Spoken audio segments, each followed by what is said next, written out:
No i siemanko, pozdrowienia z Dubaju.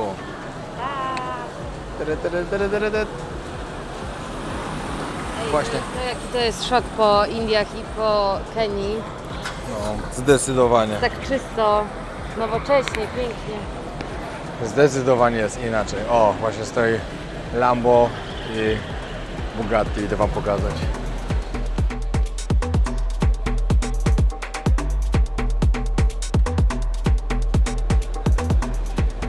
Przyjechaliśmy tutaj na pokaz, na fontanny i coś zjeść od razu. Pokaz tutaj jest co 30 minut, także po prostu trzeba poczekać.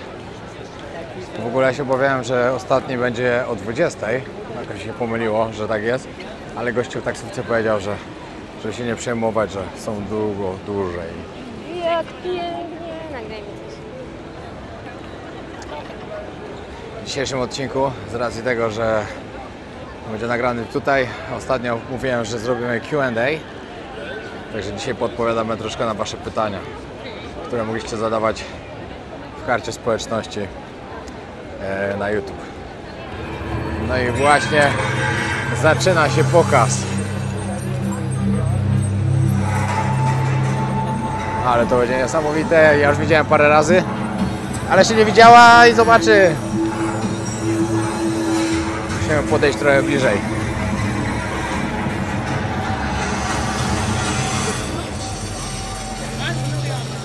Dubaj w nocy wygląda tak wspaniale. Patrzcie, ile ludzi wszędzie. Każdy przychodzi popatrzeć.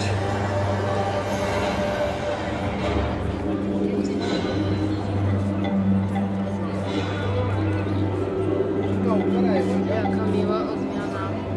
No, zdecydowanie inny świat. Chodzi mnie żebra. Totalnie inny świat. No to dobra, zacznijmy od pierwszego pytania, które było chyba takie najlepsze. Najbardziej pasujące do podróży po Indiach. A mianowicie, jak bardzo na dzień dzisiejszy denerwują Was Indie? Czy to prawda, że dla turysty 3 tygodnie to za długo? Ja uważam, że Indie w ogóle nie są dla turystów.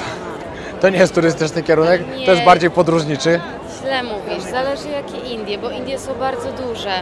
I jest południe, które jest bardzo turystyczne, wyspy Andamany. No dobrze, ale mówimy o Indiach, w których my byliśmy. No to Nie tam, które są, no. Indie nie są dla turystów. Tam, które Te byliśmy. miejsca, w których my byliśmy.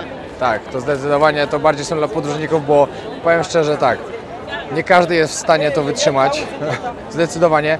No, jest to wyzwanie. My po 2 tygodniach już mieliśmy naprawdę dość. Bo to już było tak. Ja jeszcze nie miałam, ja miałam tak, No jak, że wszystko Cię denerwowało już, tak? denerwowali mnie ludzie, ale wiecie, bo to już było takie męczące, te zdjęcia i tak dalej, ale wciąż uważam, że 2 tygodnie to bez najmniejszego problemu dla podróżnika. Powiem tak, ja byłem ostatnio 3 tygodnie, teraz byłem 2 tygodnie i to były zupełnie 2 inne wyjazdy. No teraz było dużo więcej, dużo wiedzy, dużo fajnych rzeczy się dowiedzieliśmy na różne tematy. W ogóle na temat Indii przede wszystkim, dlaczego to wszystko tak wygląda. Wtedy to było wszystko bardziej na spontanie i wtedy mnie dużo bardziej zmęczyło niż teraz te 2 tygodnie. Ale no podsumowując, jakby nie, wiecie, wszystko było spoko. Na sam koniec już przestawało być spoko. Ostatnie 2 dni już bardzo było denerwujące wszystko. Ale to ludzie nas irytowali. Tak, chcieli wiecie. nas okraść jeszcze na sam koniec, palili głupa. No to już było takie na maksa słabe zakończenie tego, co mówiliśmy wcześniej, że było naprawdę fajnie. No. Nie, ja tutaj uważam, że było w ogóle super. Dla mnie te 2 Tak, tygodnie no. były pełne, fajne. Uważam, że 2 tygodnie to jest naprawdę bez problemu można Były wytrzymać. super, ale moim zdaniem Indie nie są dla każdego. I ja to będę cały czas mówił. Kiedy będzie Alaska i Kanada, no na pewno przyjdzie na to czas. Myślę, że prawdopodobnie w przyszłym roku, jak się uda. Nie jest to jeszcze wiadomo 100%, ale bardzo, bardzo planujemy właśnie zobaczyć Alaskę i Kanadę. No i miejmy nadzieję, że nam się to uda.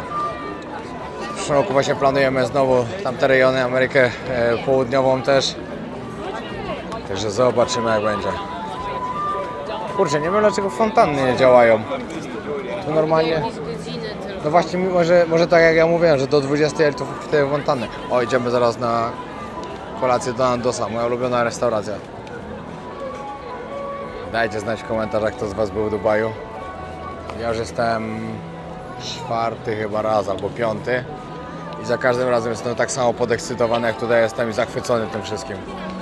A tym bardziej, jak Wam mówię, jak się przyjedzie z takiej Afryki albo z takiej Indii, to wszystko po prostu jest dużo lepsze. Czuć pieniądz. Przychodzi to mocno i jest czysto, pachnąco. Nie no, to jest po prostu jak Inny świat. na inną planetę. Dokładnie tak. W Indiach, w Kenii. Wymieńcie Wasze top 5 krajów, które Was najbardziej urzekły. Ja powiem tak, ja nie będę top 5 krajów wymieniał ze względu na to, że ja w każdym kraju zawsze staram się znaleźć jakieś pozytywy i to duże pozytywy. Oprócz w Indiach. Oprócz Indii. Było też pytanie, który kraj był dla mnie jak na razie najgorszy. No to myślę, że najgorszy jak na razie to był dla mnie Bangladesz.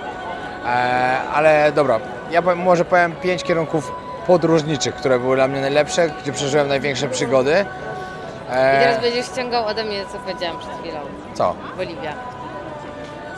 No nie, no Boliwia na pewno jest, Boliwia jest jednym na pewno z kierunków, który mnie najbardziej w takich top krajów zaskoczył pod względem natury. Ale ze względu na najbardziej takich podróżniczych kierunków, to na pewno był to Everest Base Camp, nie ma co ukrywać. Na pewno była to Antarktyda. Na pewno z jednym z najcięższych kierunków takich typowo podróżniczych, które trzeba przetrwać, to były Indie właśnie też. Bardzo mi się Kirgistan podobał. Gdzie dla nas zawsze Tajlandia będzie top No i krajem. więc Tajlandia będzie zawsze top of the top, także No. wiecie, to jest ciężko wymieniać, ale Ja kurczę. jeszcze Włochy bardzo lubię. Kurczę, tego jest tak dużo. Tak naprawdę Ameryka Południowa, cała jest wszystko świetna, po prostu no. było świetne. A Chile, pustynia Atacama, No. pięknie po prostu. kurde, ciężko. Peru. Stany Zjednoczone, jakie są Stany, niesamowite. No. Kurde, ciężko powiedzieć. No, w Azji jest przecież tyle pięknych kierunków. Jest Wiecie co? bardzo ciężkie pytanie. Ja naprawdę z tych 97 krajów teraz, w których byłem, nie jestem w stanie wymienić w top 5. Naprawdę nie jestem w stanie. Musiałbym wszystko jeszcze raz sobie przeglądać, ale no nie no, moim top 1 zawsze będzie Tajlandia i nie ma co też, ukrywać tak. i ja tego nie zmieniam od wielu lat. I mimo, że naprawdę są na świecie ładniejsze plaże, jedzenia nie ma lepszego, tajskie jest najlepsze, ale wiecie, ludzi też milszych nie ma. No Stany nie są ma, naj- no. Stany I są w najmilsi. stosunku jakości do ceny też chyba nigdzie no nie też ma nie ma, no. lepiej. Nie no, Tajlandia jest najlepsza. No jest, no jest. Nie ma co ukrywać.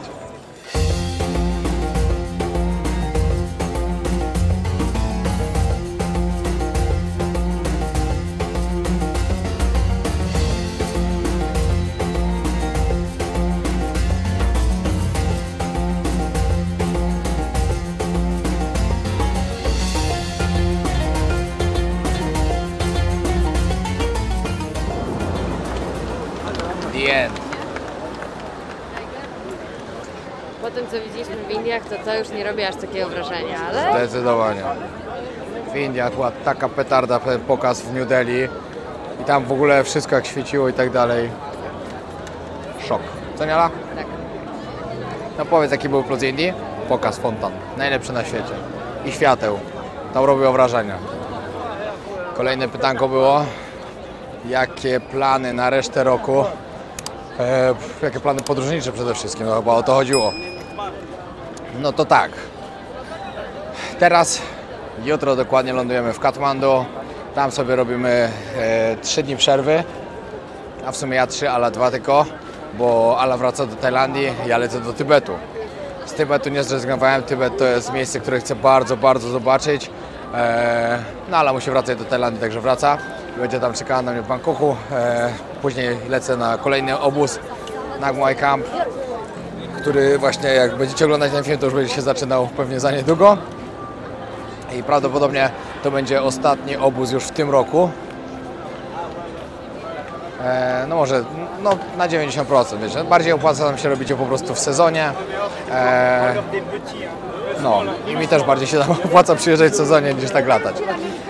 Bo tak to muszę poświęcać czas na podróże, bo mam cel do zrealizowania 195 krajów do 40. Także jeszcze mi trochę zostało. No, później Europa. Będzie Skandynawia, będzie trochę wiecie, trochę Polski, później będzie Tomorrowland oczywiście, później będą Bałkany, Później planujemy jeszcze do Włoch pojechać. Jeszcze będzie w międzyczasie jakaś Hiszpania, Ibiza. No ogólnie wakacje i w ogóle podróżowanie po Europie będzie bardzo, bardzo intensywne. Później w wrześniu jedziemy do Pakistanu. Także pamiętajcie, jak ktoś chce jechać do Pakistanu z nami, to zapraszamy. 20 do 29. A w międzyczasie mamy jeszcze rejs. Później jadę do Turcji, dokończyć mój przeszczep, zrobić z przodu i będzie już wszystko elegancko. I później Pakistan. No i później tam jeszcze jakieś może Syria się uda, Iran. A później, jeśli się nie uda dogadać z High League'em na żadną walkę, a liczę mocno, że się uda, ale jeśli się nie uda, no to ostatnie 2 miesiące spędzę w Afryce. Tak jest plan. Chciałbym przez te 2 miesiące odwiedzić jakieś 5 różnych tam krajów. No czas pokaże, no. Ale wtedy ostatnie 2 miesiące musi spędzić też w Tajlandii, a ja właśnie do Afryki. No i tak mniej więcej będzie wyglądał plan na ten rok. Zaplanowany jest mocno, no ale jak to u nas, na pewno się coś zmieni. Ale my lubimy planować, to jest nasze hobby. Tak, zdecydowanie. Idziemy sobie tu właśnie pochodzić teraz. Tutaj jest tak pięknie, dla nas to jest taka odskocznia niesamowita. Się idzie. Tu jest tak czysto. Wiecie, jakie to jest. Wiele osób z Was nie potrafi sobie tego wyobrazić. Po tym, jak będąc w takim Katmandu, gdzie to było najlepiej z tych wszystkich, które wymieniam oczywiście, później polecieć do Indii, później do Afryki. Wszędzie było totalnie brudno. I później przylatujecie tutaj na parę godzin, złapać oddech, bo zaraz lecicie znowu do Katmandu. I znowu macie Ale małe nie. Indie znowu. Ale Katmandu to jeszcze. No ale i tak, ale jest spalony. No ale powiem Wam, że w porównaniu na przykład ja nigdy nie zrozumiem, jak ktoś myśli, że Tajlandia i Indie to jest podobny level. To jest obraza, normalna obraza. Nieprawda, tylko to jest bardzo nieprawda, bardzo bardzo- nieprawdziwe. Bardzo nieelegancko. To jest niesamowite, jak za każdym razem, jak się przyjeżdża do Dubaju, a przeważnie przyjeżdżam średnio jakoś co 2 lata, jak tu się zmienia. Znaczy tutaj centrum, no nie aż tak fest, ale jak jechaliśmy na przykład z lotniska, jak widać, jak to się cały czas rozbudowuje. I pomyśleć, że ileś tam lat temu, czy całkiem niedawno, to była tylko pustynia. Ktoś miał niesamowitą wizję i niesamowicie ją zrealizował. Kolejne pytanko było na temat bezpieczeństwa dla kobiet w Indiach. Czy 2 kobiety mogłyby sobie tak podróżować? Żeby Ala wypowiedziała się na ten temat właśnie jako kobieta. No. No to ja się nie mogę do końca wypowiedzieć, bo ja podróżowałam z mężczyzną i to takim, że raczej się czułam z nim bezpiecznie. Widzicie ten nos? Jak ktoś patrzył na mnie, myślicie, parę razy dostał. No jak ktoś śledzi dokładnie, to wie, że były i tak jakieś tam akcje, mało bardzo na szczęście, ale ja sama nie chciałabym podróżować po tych miejscach. Wiecie, co innego południe Indii, może jeszcze Jaipur, Jodhpur, ogólnie Rajasthan, to może jeszcze, ale też nie wiem. No ale Varanasi, tam są po prostu Delhi. miliony ludzi. Delhi, Też. Mumbai, chociaż Mumbai był Mumbai bardzo tak, spoko. Mumbai spoko. Jeśli się mieszka No. w południowej części miasta, Tak, tam gdzieś- gdzie my mieszkaliśmy, na forcie, dokładnie w dzielnicy Fort, to tam naprawdę było super. Wiecie, w ogóle dla nas to też był taki przeskok tam, bo tam było na maksa nowocześnie już, wiecie. I budynki te takie fajne, pokolonialne. Ludzie inni, w ogóle porządek tam było czysto na ulicach, to było zupełnie inne Indie. No. Tam już jest spoko, no ale myślę, że takie New Delhi i takie Varanasi to ciężko, no bo tam naprawdę jest dużo ludzi. Dałoby się, tylko no, trzeba by się było nastawić na to, że pewnie by zaczepiali. Nie, wiecie co jest jeszcze najgorsze? Zdjęcia, jak zaczniecie robić zdjęcia.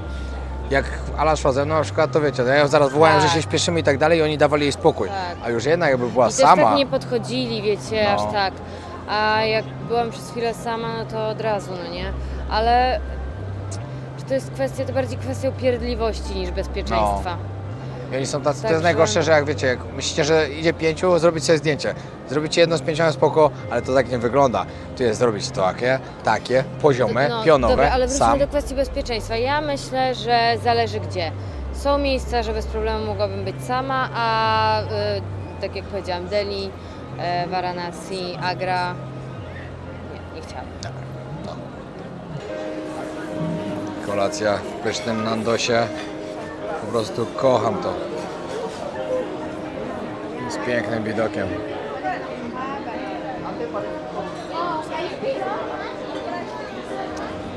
Kolejne pytanko było... Gdzie to jest? Gdzie ta wieża? A, za nami. A taka mała, to nie widać. Taka tam zniknęła. Kiedy kolejny wypad do Indii będzie? No powiem wam, że na pewno na parę lat nam wystarczy na razie. Ja myślę, że Indię tak można odwiedzać, tak co 3-4 lata wystarcza. To raz, Spokojnie. a dwa, że jest tyle miejsc, które jeszcze chcemy odwiedzić, że na razie nie będziemy wracać. Dokładnie tak. No i jeszcze kolejne było, czy jestem zadowolony z wyświetleń ogólnie, jakie były podczas podróży, znaczy które są podczas podróży, tej podróży. Ogólnie tak. I tak i nie. No są normalne. Nie są ani niskie, ani bardzo wysokie, są normalne. Ale za to odbiór jest bardzo fajny. Odbiór jest fajny, Feedback jest wspaniały i to jest świetna motywacja. I czasami nawet lepiej, jak trochę mniej osób ogląda, w sensie takim, że jak ktoś już ogląda, to już naprawdę mu się podoba, docenia, ogląda wszystkie odcinki, fajne. To przyznaję, no bardzo byłem zdenerwowany wtedy, jak mi zdemonetyzowali 3. Uważam, że najlepsze odcinki z tej serii, takie najbardziej treściwe, to można było się dużo o Indiach dowiedzieć. Szczególnie na tym miejscu, jakim jest Varanasi.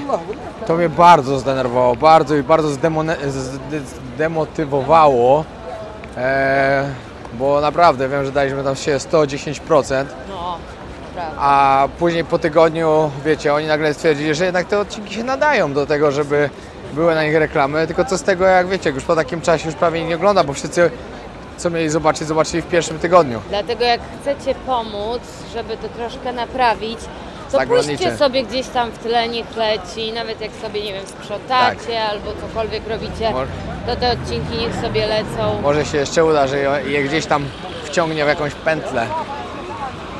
No, to co, zamawiaj, co? Czekaj, to gdzie? Tutaj trzeba zamówić, no.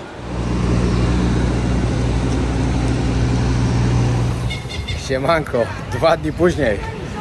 Wczoraj nie nagrywaliśmy nic. Miałem przerwę po prostu. Trzeba było sobie odpocząć.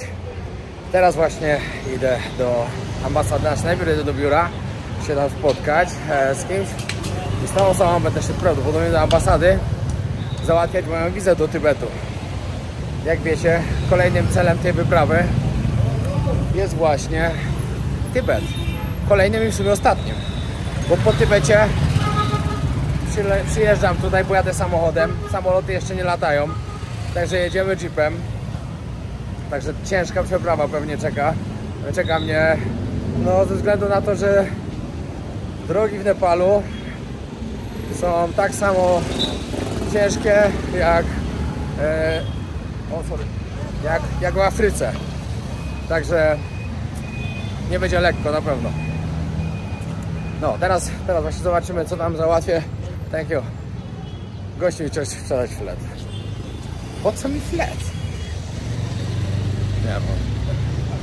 No, miejmy nadzieję, że tam wszystko pozytywnie załatwię. Bo wczoraj jak wypisywałem dokumenty, to pan mi powiedział, że mnie dziś nie przyznawał, że robię YouTube'a, że jestem blogerem, bo mogą mi po prostu nie dać wtedy. I wiecie, czego się troszkę obawiam? Że mam nadzieję, że tak się nie stanie, oczywiście, że będzie wszystko dobrze. Ale że będzie tak, że w pewnych miejscach po prostu powiedzą, że nie można nagrywać i tak dalej. A dalej nie powinno tak być. Pan raczej, ten mój ziomek z biura podróży tutaj, z którym wszystko załatwiam, powiedział mi, że wszystko będzie pozytywnie, żebym się nie martwił o nic, tylko po prostu, żeby się w ambasadzie nie przyznawać do tego. Ja powiedział, że jestem po prostu jakimś kierowcą, że chciałem jechać do Tybetu, żeby zobaczyć, jak wygląda i tyle. No a później najwyżej wiadomo, no, tam też nie będę przyznawał. Jak ktoś się będzie pytał, po co to nagrywam, to powiem, że kręcę dla rodziny, żeby pokazać i tyle. Tylko jeden jest przypał, że na 4 koszulki trzymam z napisem podróże wojownika subscribe. Ale dobra, no dobra. Thank you. Zobaczymy na miejscu, jak będzie. Na razie trzymajcie kciuki, żebym dostał wizę. Ktoś może zapytać, dlaczego Tybet akurat. No ale wyobraźcie sobie jedno. Piękna kraina, świątynie mnichów, położone wszystko naokoło pięknych Himalajów, najwyższe szczyty świata. Przecież to będzie tak cudowne, to będzie tak niesamowite po prostu. My tam będziemy cały czas na wysokości 3, 4 i 5 tysięcy metrów nad poziomem morza. Będziemy bardzo wysoko. Będziemy w miejscach, gdzie będzie punkt widokowy na Mount Everest. Znowu zobaczę Everest. To jest tak niesamowite. Tylko teraz zobaczę go z drugiej strony. Od strony Chin.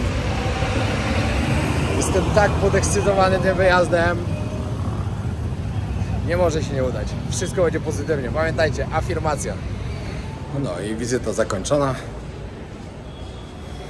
Za 3 dni będę w Tybecie. Mam nadzieję. Bo to na razie... O, gdzie tu jest chodzi? Słuchaj. Na razie było składanie aplikacji, wiecie. Tam zdjęcia, odciski palców, wszystko tak jak ma być. No ale wydaje mi się, że chyba raczej to jest załatwiane przez biuro podróży. Znaczy przez agencję w sumie, która organizuje tam wycieczki stąd typowo, to biuro podróży. To chyba nie może się nie udać. W sumie czemu nie? Cieszę się, bo ja wiem po prostu, jak tam będzie pięknie. No. I to też, Tybet też był takim moim marzeniem. Fajnie będzie to, że będę mógł wam pokazać to też jako pierwszy z tych takich bardziej znanych youtuberów. Nikt tam przede mną nie był. Także coś pięknego. Ta seria w ogóle jest taka udana. Najpierw ten Everest Base Camp. Ludzie zachwyceni. Bhutan taki sobie, nie ma co ukrywać, chociaż też wielu osobom się podobało. Później Indie znowu, Kenia. Teraz będzie ten Tybet, no. Naprawdę mega udana podróż. Bardzo. Super nam to wyszło.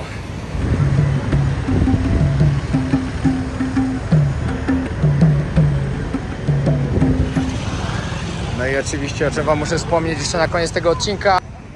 No, także pamiętajcie, żeby subskrybować kanał. Zapraszam na kolejną serię, która pokaże się z Tybetu, bo właśnie otrzymałem wizę. Także za 2 dni ruszam do Tybetu. A teraz jeszcze wam trochę pokażemy tego się śmiejemy, że to jest taki Bangkok 20 albo 30 lat temu. W sumie pewnie to nawet 30. Ale wiecie, jak teraz się wydaje czysto tutaj? Nie no, dla nas to jest petarda. Jak się przyleci po Indiach i Afryce, to tu jest tak czysto, że aż szok. Nie ma żadnego śmiecia w ogóle. No. Mega.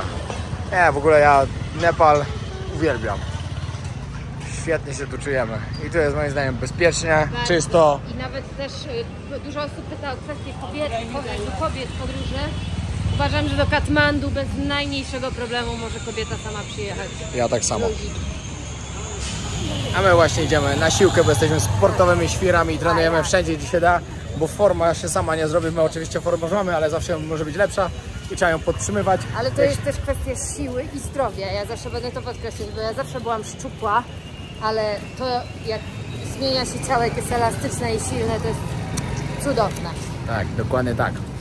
Dobra, trzymajcie się, pozdrawiam i zapraszamy na Tybet. Znaczy ja do Tybetu lecę sam, Ala wraca jutro do Tajlandii. Także ja zapraszam na Tybet, na kolejne odcinki. Pozdrawiamy, trzymajcie się i dzięki, że oglądaliście Kenię.